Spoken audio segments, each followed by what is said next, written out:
And coming up on Citrus TV News live at 6, health groups in Onondaga County are working to make it harder for young adults to get tobacco. Citrus TV's Megan Mystery will have that story coming up. And a wildfire leaves behind immense destruction in Tennessee. We'll tell you how it's affected the region and how many lives it's claimed. And an airplane crashes in Colombia with a professional Brazilian soccer team aboard. How it happened, next.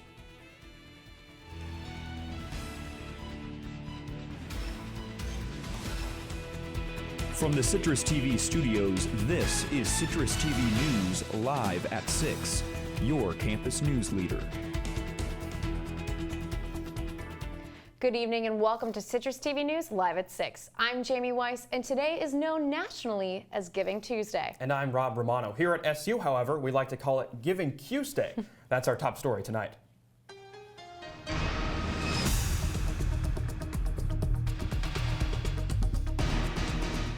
Multiple events were held across campus in an effort to give.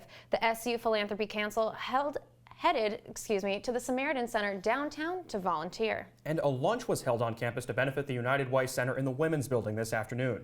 Baked items, soups, stews, chili, along with other goods were being sold with all proceeds going to the United Way program. The organization funds 40 different nonprofits in Syracuse and helps over 90 different local programs. United Way and Syracuse University have been partners for over 45 years. The lunch has brought in $500 to $1,000 annually for more than 15 years. The fact that we can go through the United Way and have that impact on the community is really invaluable to us as a university. If you missed the lunch today, leftovers are available tomorrow for purchasing at the Women's Building. The Whitman School of Management is developing the Institute for an Entrepreneurial Society after receiving a $1.75 million grant from the Charles Koch Foundation. The Institute will support the advancement of entrepreneurship and will focus on educating future leaders in the field. The program will be open to PhD students and is set to launch in 2017. And a man is in custody and facing charges after police say he falsely reported a bomb in St. Joseph's Hospital. It happened yesterday evening, just after 5, when police say 53-year-old Daniel Kelly called in a bomb report to the hospital. Police responded to the scene and searched the building, finding no evidence of any bombs. Police then identified the caller as Kelly and arrested him. He's now in county jail. And the I-81 ramp off of the I-690 East is back open after an early morning crash closed it for hours. The tractor-trailer crash occurred around 6 a.m. when the tractor-trailer was traveling north. Syracuse police report that the load shifted over, causing the trailer to flip onto its side. The driver of the vehicle was taken to Upstate University Hospital with non-life-threatening injuries. And police are asking for help in investigating a shooting. They say a 20-year-old man was shot last night on the 500 block of Richmond Avenue, but that he didn't report it to the police. Police say the 20-year-old did go to the hospital for treatment. He hasn't been cooperating with the investigation. Earlier today, a Black Lives Matter demonstration broke out on South Clinton Street in downtown Syracuse. All for Syracuse woman Malate. Malate is suing for $7 million, accusing former Syracuse police officer Chester Thompson of rape in 2015. Over 40 people participated in the demonstration, chanting, quote, "Don't rape," while holding signs saying, "Who do you call when the police rapes?" Montalay said called the police about missing 15-year-old daughter when she says Thompson raped her. Thompson was fired last year and is currently facing 3 years probation. And different health groups in Onondaga County have joined together to propose a raise to the tobacco purchasing age from 19 to 21. Citrus TV News reporter Megan Mystery spoke with the groups about the Tobacco 21 initiative. If you can make it to 21 without ever starting smoking, there's only a 2% chance you ever will. That's why Smorrell says the groups are asking the county legislature to increase the purchasing age. A big part of raising it to 21 is the social circles. A 17-year-old and a 19-year-old hanging out isn't necessarily that odd, but a 17-year-old and a 21-year-old hanging out would be an odd situation. So if you take the cigarettes out of that social circle, then you're taking away a source for teenagers to start smoking. Amber Minyaka, a 27-year-old smoker, likes the initiative because she says that if she wanted to smoke but wasn't 21, she'd have a hard time accessing tobacco. Usually people won't help out the younger ones when they want like alcohol or cigarettes. Like a lot of people like my age now, it's like, no, I'm not going to risk getting in trouble to do something for you.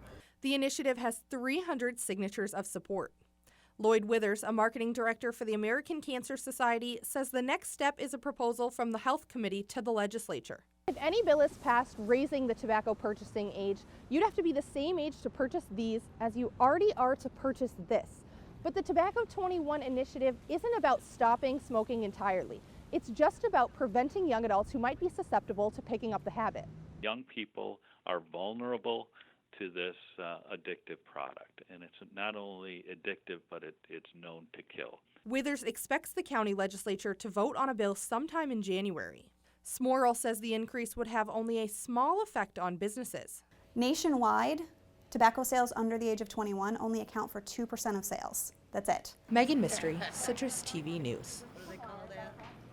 And Lloyd Withers also mentioned that the initiative hopes to close any loopholes that allow members of the military to buy tobacco as young as 18. They also hope to add electronic cigarettes to the tobacco products included. If you feel strongly about the initiative, whether for or against, you're asked to call your county legislator. You can find out who that is and how to contact them at ongov.net.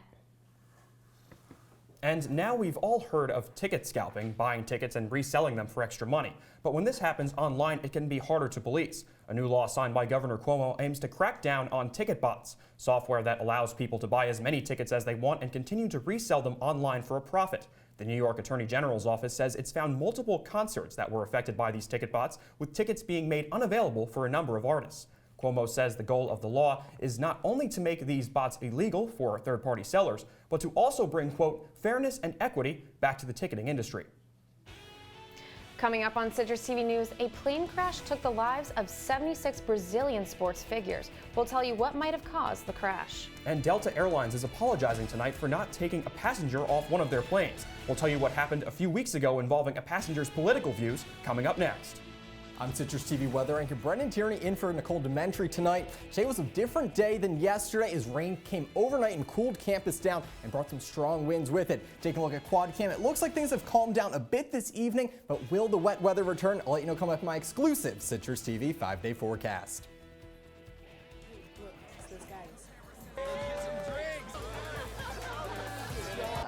Are you good to drive? I'm fine.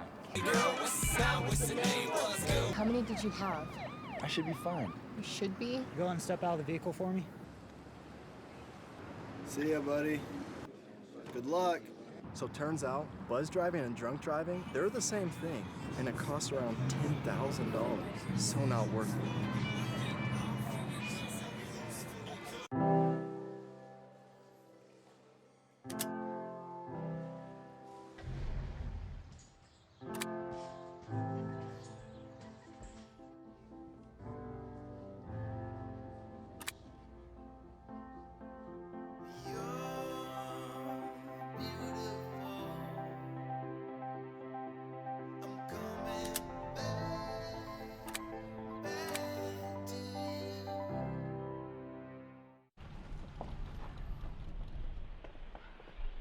Got a quarter?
And welcome back to Citrus TV News. This just in, authorities say the Ohio State University attacker was likely inspired by terrorist propaganda. They say they have no proof the attacker, Abdul Atan, communicated with any terrorist groups. And students at Ohio State University are back in class today after yesterday's attack. It left 10 people injured. Police are still trying to determine a motive. They say Atan, a student at the university, drove his car into a crowd and started swinging a butcher knife.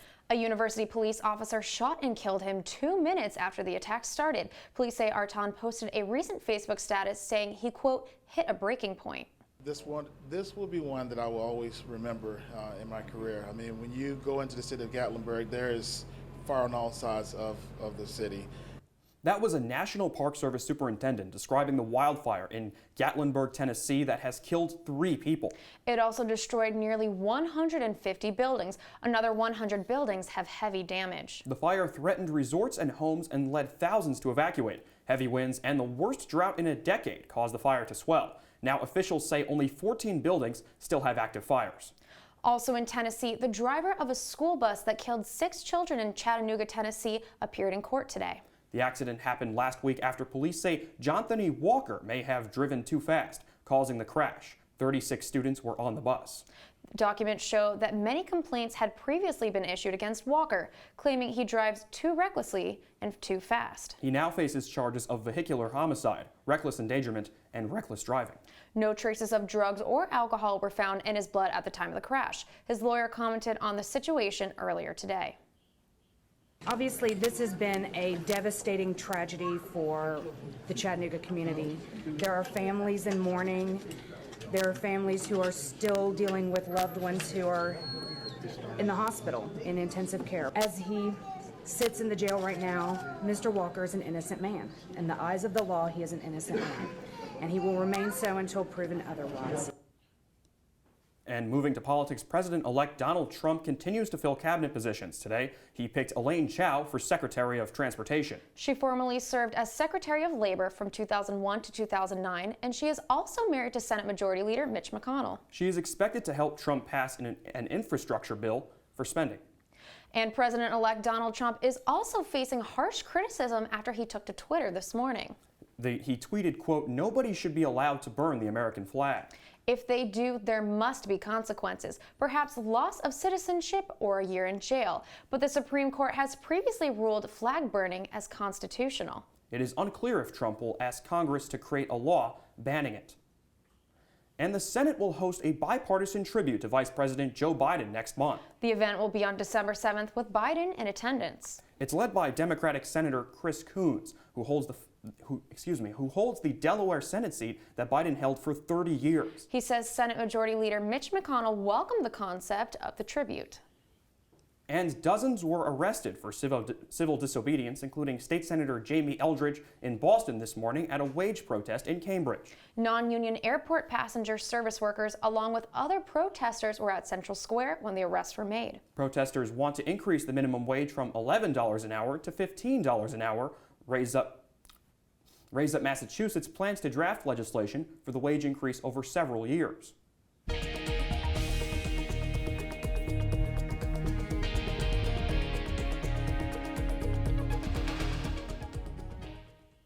A plane crash in Colombia claimed the lives of 76 people. It happened last night, and authorities say it was likely caused by bad weather.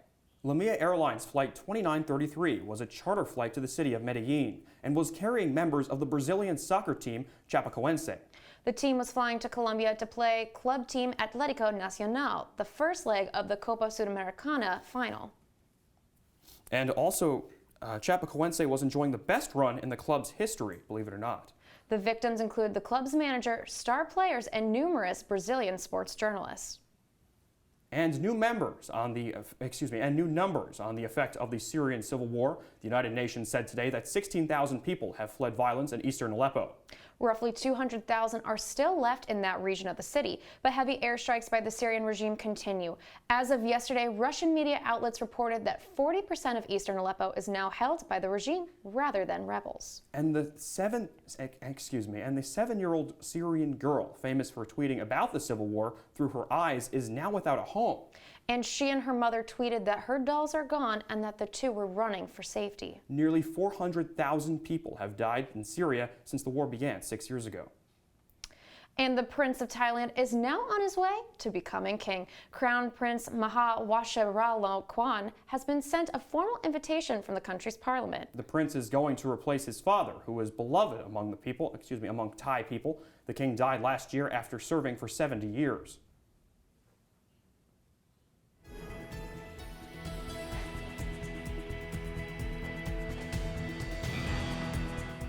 Rob, I was shocked to see how much snow came to campus over break, but it all seemed to melt away while students returned back to campus. Definitely, that lake effect really kicked in. But when will more snow arrive? Citrus TV weather anchor Brendan Tierney has the answer.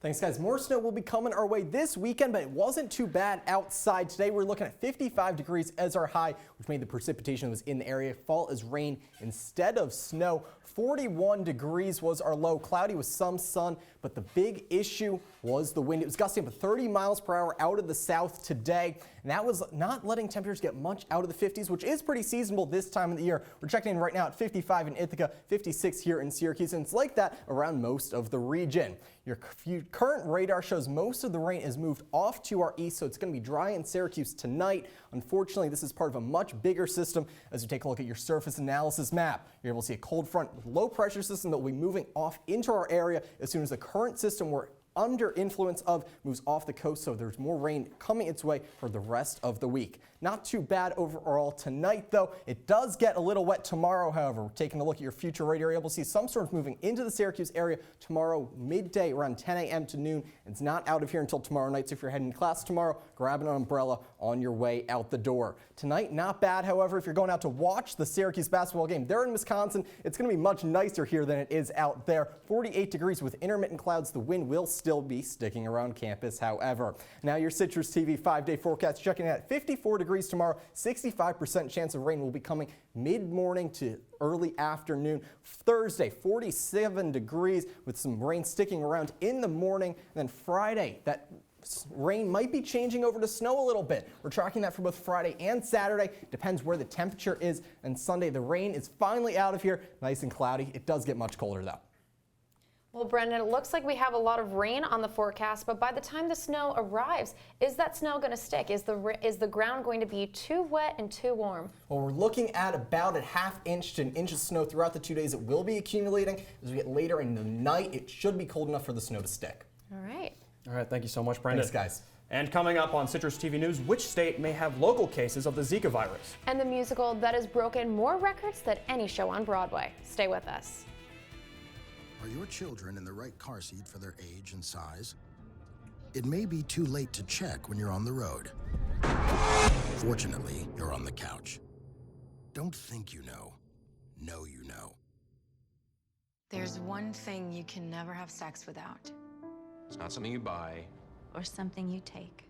In fact, there's only one way to get it. It has to be given to you, freely. It's consent. Because sex without it isn't sex. It's rape. Consent. If you don't get it, you don't get it. It's on us to stop sexual assault. Learn how and take the pledge at itsonus.org.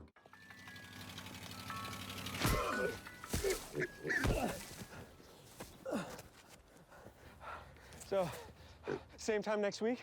Well, of course.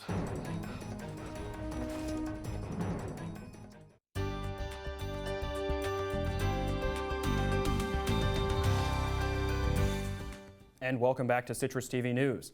As of yesterday, Texas became the second state to harbor mosquitoes spreading the Zika virus. This development was expected because Texas, like Florida, is home to the Zika-spreading Aedes aegypti mosquitoes. Lab testing on the patient's blood came back negative, ensuring that the virus cannot be spread from one person to another, from her by mosquito.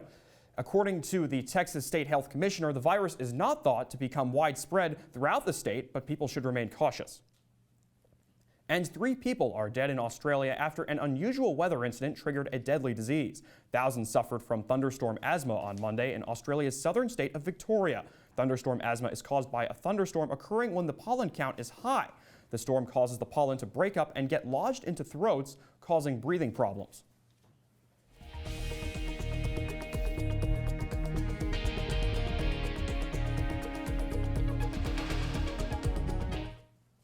And taking our news to the skies, Delta Airlines apologized Wednesday for not removing a passenger that went on a pro-Trump rant. Delta has banned the unnamed passenger for life after he verbally attacked Hillary supporters on a flight last week. Delta's CEO Ed Bastian said in a statement that this individual displayed behavior that was loud, rude, and disrespectful to his fellow customers. If our colleagues had witnessed firsthand what was shown in the video, there is no question they would have removed him from the aircraft. He will never again be allowed on a Delta plane.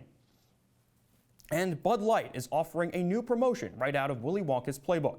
37,000 golden Bud Light cans are available around the country, and if you find one, you can win season tickets for your favorite NFL team. 6 winners per week are picked for prizes leading up to this February's Super Bowl.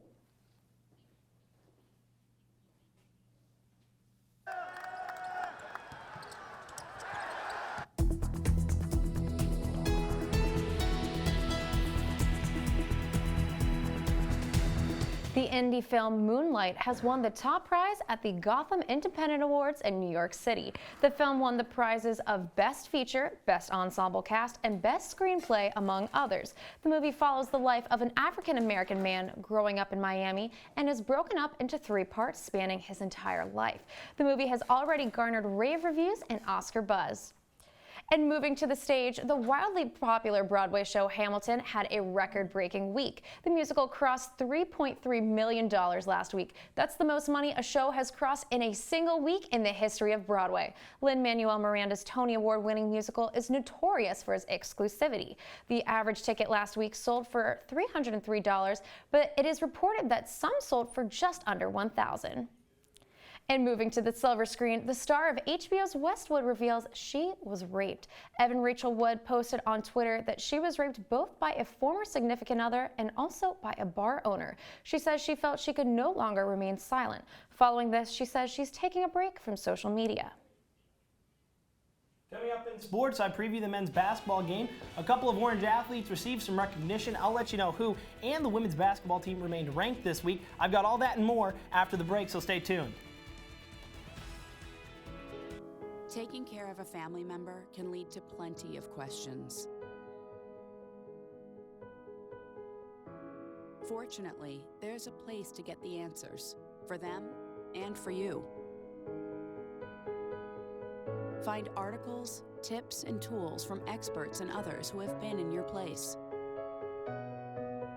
The Caregiving Resource Center at aarp.org/caregiving.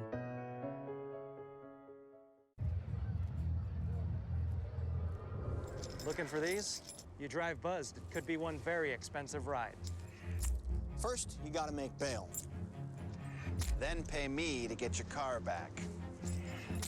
Your insurance premiums will go through the roof. And my legal fees just keep adding up. All told, it could end up costing you $10,000. Buzzed, busted, and broke. Because buzz driving is drunk driving.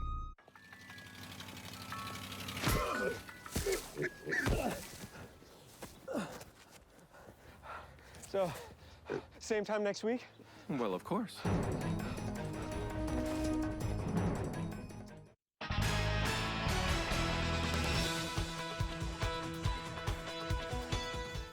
The 22nd ranked Syracuse men's basketball team looks to rebound after their loss to South Carolina over the weekend as they take on 17th ranked Wisconsin on the road tonight. This is the second straight year that the Badgers and Orange have matched up during the ACC Big Ten Challenge, with Wisconsin winning in the Dome last year, 66-58 in overtime.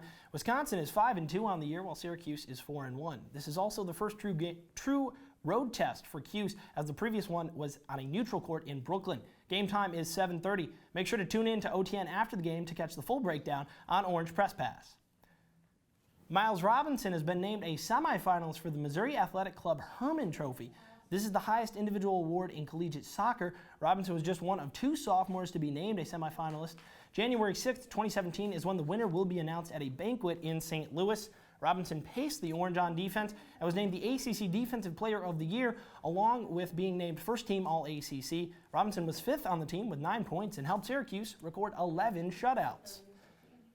The women's basketball team is ranked 20th in this week's AP poll, coming off the loss to DePaul on Sunday. This is the 10th straight week that the Orange were ranked in both major polls, being ranked 21st in the coaches poll. With SU taking on a ranked Michigan State team tomorrow night, it concludes a stretch of 3 ranked opponents for the Orange, the first time that has happened for the program in the month of November.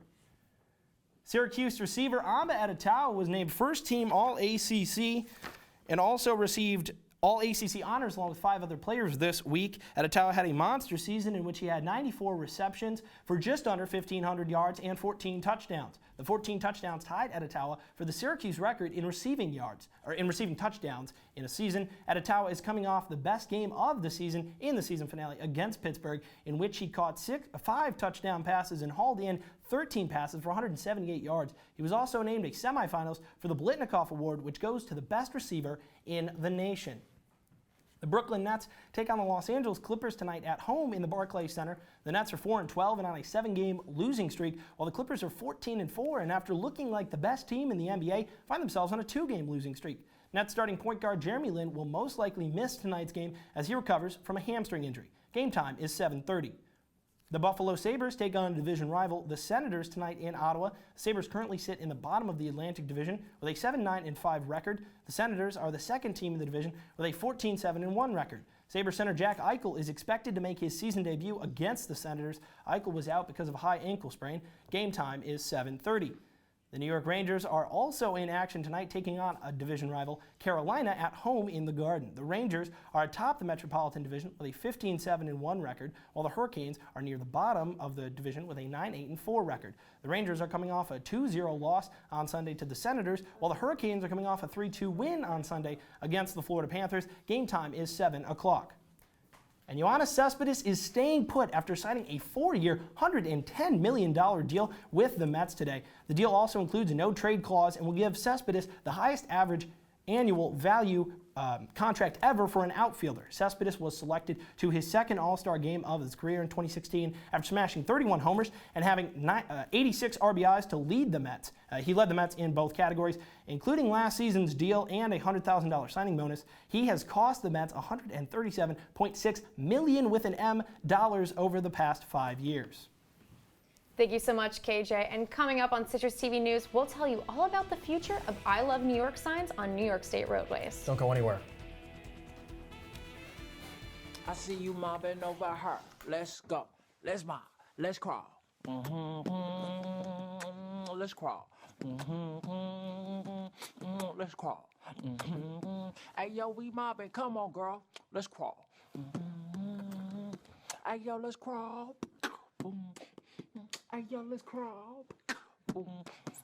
Hey, let's crawl. Hey, yo, let's crawl.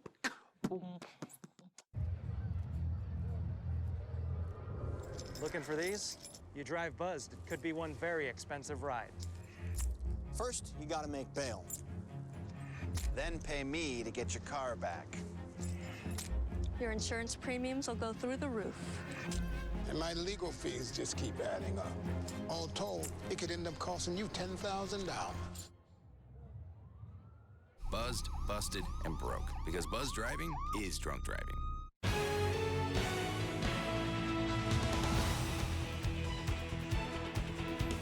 Welcome back to Citrus TV News, and we're joined by Brendan Tierney for one last look at our weather. What's it going to look like in the morning? Tomorrow, not as bad as today. There will be some rain in the area. However, we're looking at about mid-50s throughout most of the day. The wind will still be in the area. All right. Thank you so much, Brendan. All right, thanks, Brendan. Now, it might be the end of the road for these signs. The Federal Highway Administration is not showing any love for New York tourism signs. Officials with the FHA and the New York State DOT will meet next month to discuss the removal of more than 500 I Love New York signs from state roadways. Now, the feds threatened to cut nearly $1 billion in funding if the signs are not removed. That's an interesting one right there. You know, you see those signs all the time. I guess there's going to be no sign of them in the future. That's right. I know it's pretty interesting, and I think I've been pretty distracted when I've seen these signs on the roadway too, but I think you and I will have to love New York on our own. Thank you so much for watching Citrus TV News. I'm Jamie Weiss. I'm Rob Romano. Thank you so much for watching. Have a good night, Syracuse.